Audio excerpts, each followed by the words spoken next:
ربك وما قلى. تو یہ بڑا خوبصورت لہجہ ہے، یعنی مقام حجاز، مقام لہجے کو کہتے ہیں، یعنی لہجہ حجاز عرب میں زیادہ پڑھا جاتا ہے اور عرب اس کو بہت پسند فرماتے ہیں. اب اسی طرح ہم آئیں اگر ترکی میں، تو ترکی مقام سیکا کو بہت پسند کرتے ہیں، اور سیکا مقام ایسا ہے کہ جو خوشی اور فرحت کو ظاہر کرتا ہے. اس میں آپ کو اکثر ان کے جو ایونٹس ہوتے ہیں خوشی اور فرحت کے، اس میں اس مقام کو وہ زیادہ کثرت سے پڑھتے ہیں. بسم اللہ الرحمن الرحیم والضحى واللیل اذا سجى ما ودعك ربك وما قلى. اس کا ایک انداز اٹھانے والا ہے، وہ سنیے گا.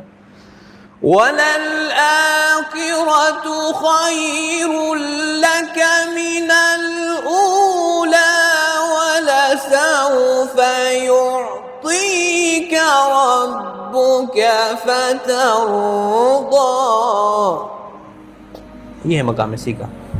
واہ واہ.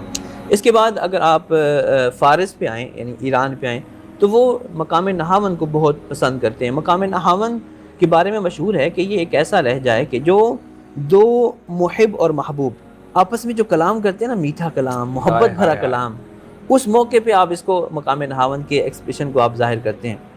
بسم اللہ الرحمن الرحیم والضحى واللیل اذا سجى ما ودعك ربك وما قلى.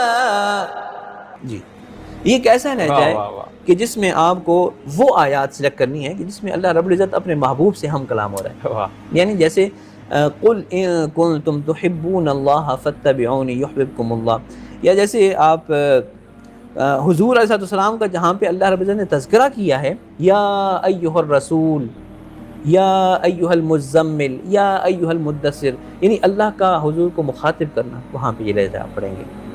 اس کے ساتھ آپ اگر آپ پاکستان کی بات کریں، پاکستان انڈیا کی بات کریں، تو یہاں پہ مقام بیات بہت زیادہ پڑھا جاتا ہے. مقام بیات ایک ایسا لہجہ ہے کہ جو بنیادی طور پہ جو ہم کلام کرتے ہیں، عام کلام کرتے ہیں، اس کلام سے بڑا ملتا جلتا ہے.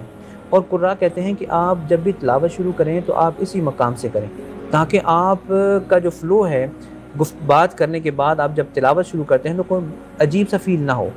اسی مقام میں تلاوت شروع کی جاتی ہے تاکہ کلام اللہ اور کلام الناس میں جب آپ کلام الناس سے کلام اللہ میں منتقل ہوتے ہیں تو آسانی سے ہو جائے. بسم اللہ الرحمن الرحیم والضحى واللیل اذا سجى ما ودعك ربك وما قلى. جی، یہ مقام بیات یہ بھی خوشی اور فرحت میں پڑھا جاتا ہے. اسی طرح دیگر لہجے ہیں. ایک مقام عجم ہے، وہ بڑا مشہور ہے. مقام عجم کے بارے میں مشہور ہے کہ اس مقام کو اہل عرب نے اہل عجم سے ادھار لیا ہوا ہے. بسم اللہ الرحمن الرحیم والضحى واللیل اذا سجى ما ودعك ربك وما قلى وللآخرة خير لك من الأولى. جی، اس کے بعد ہمارے پاس مقام رہ گئے ہیں مقام کرد. مقام کرد یہ بنیادی طور پہ کردستان ایک علاقہ ہے عراق میں. جی اس وہاں کے جو باسی ہیں وہ اس لہجے کو کثرت سے پڑھتے ہیں، اپنی موسیقی میں استعمال کرتے ہیں.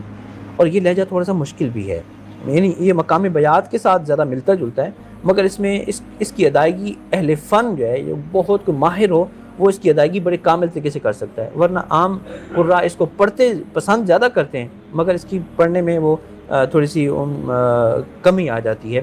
تو وہ ہے بسم اللہ الرحمن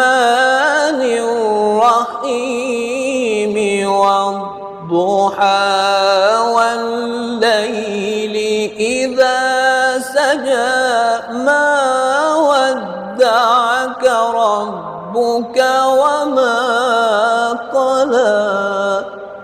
کہ اگر غم کا مقام ہے تو اگر آپ یعنی حزن کا مقام ہے، اگر آپ فجر کی اذان میں اس کو استعمال کریں تو لوگ بجائے اس کے کہ وہ اٹھنے کے وہ پھر مزید ان کو غنودگی آئے گی، مزید وہ سوئیں گے. یعنی اس سماعت کے ساتھ اس کا بڑا گہرا ربط ہے. تو آپ اس مقام کو پڑھیں جیسے مقام رست ہے جو بڑی شدت والا مقام ہے، جیسے اللہ اکبر اللہ اکبر اللہ اکبر اللہ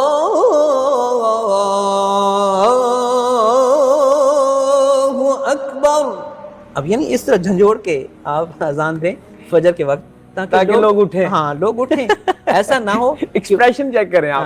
ایسا نہ ہو کہ وہ بڑا میٹھا انداز ہو، بڑا کیا کہتے ہیں لوری لگے اور وہ مزید سوئیں. مجھے کاظمی صاحب یہ بتائیں کہ ان کے باقاعدہ کوئی نوٹس ہوتے ہیں یا جس طرح ایک میوزک کے اندر ایک وہ ہوتی ہے سرگم، جی سارے گاما پادھا نی سا، جی ان کو یاد کرنے کے لیے بھی کوئی نوٹس ہوتی ہیں یا کیا ہوتا ہے؟ کیسے یاد کیا جا سکتا ہے؟ یا صرف پریکٹس ہے بھائی ایک بندے کو آتا ہے یہ لہجہ تو چل بس تم سیکھتے جاؤ، سینہ بسینہ جا رہا ہے، یا کوئی باقاعدہ ریٹن فارم میں ایسی کوئی چیز ہے؟ اور آپ نے کہاں سے اور کیسے سیکھا اور کتنی دیر لگی؟ بڑا کمال سوال ہے آپ کا ماشاءاللہ. ویسے ہمارے پاکستان میں اور اہل برصغیر میں یہ صرف سینہ بسینہ ہی چل رہا ہے.